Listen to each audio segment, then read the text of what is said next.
That's the Sermon on the Mount, baby.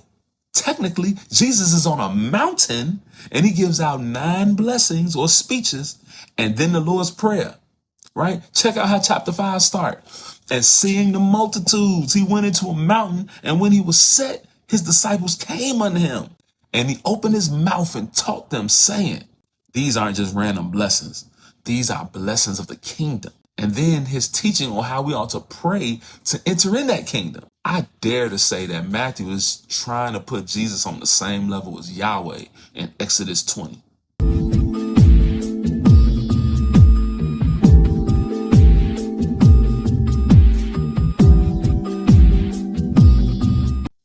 Selah, stop and think on it.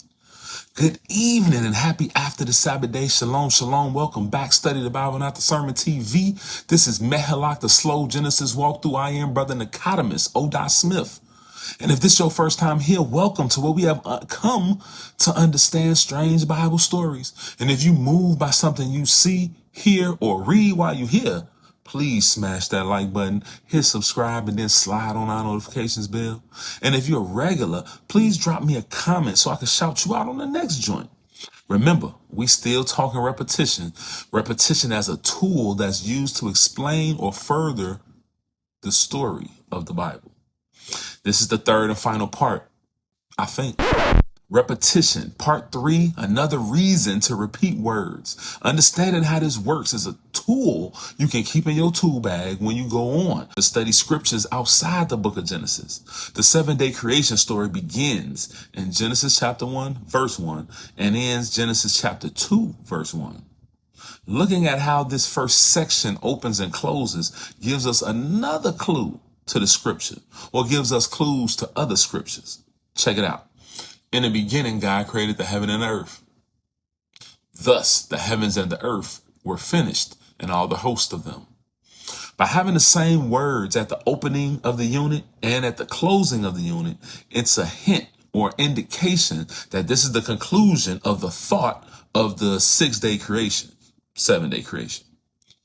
Because this is the first chapter of the Bible, first verse and last verse, this is here to see something that we should be looking for as we continue in the story of the Bible. We should expect this type of repetition and for the same purposes. Words are created to create a pairing symmetry and matching structures, here ending in the same way we began. If you can be honest, and quite obviously these 2 verses are set as like bookends around the 6th day. This is the slow Genesis walkthrough, but technically, Jesus is what brought us here. So y'all won't mind if we run to the New Testament and see how the author of the gospel according to Matthew did something very similar. Because of course, he would have grown up understanding how this repetition informs the reader. So in Matthew chapter 4, this after he chose Peter and James and 8 brothers, the author makes a statement in verse 23.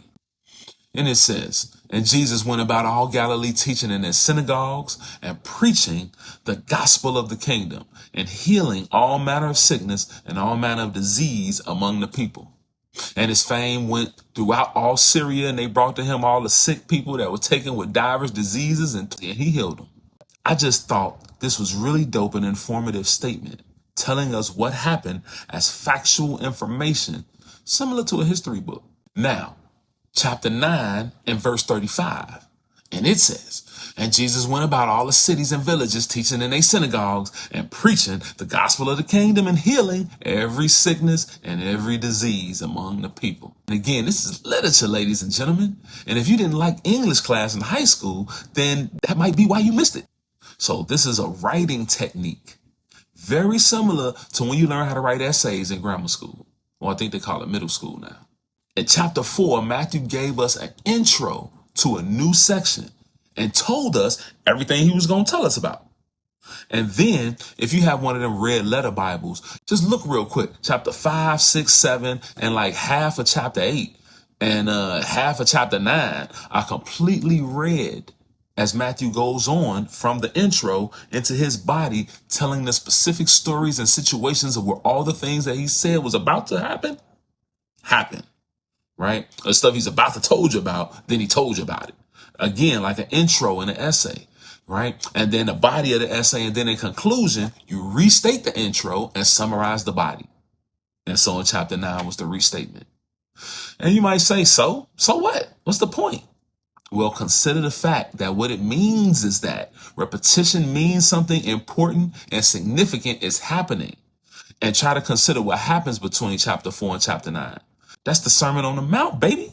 Technically, Jesus is on a mountain and he gives out 9 blessings or speeches and then the Lord's Prayer, right? Check out how chapter 5 starts. And seeing the multitudes, he went into a mountain, and when he was set, his disciples came unto him.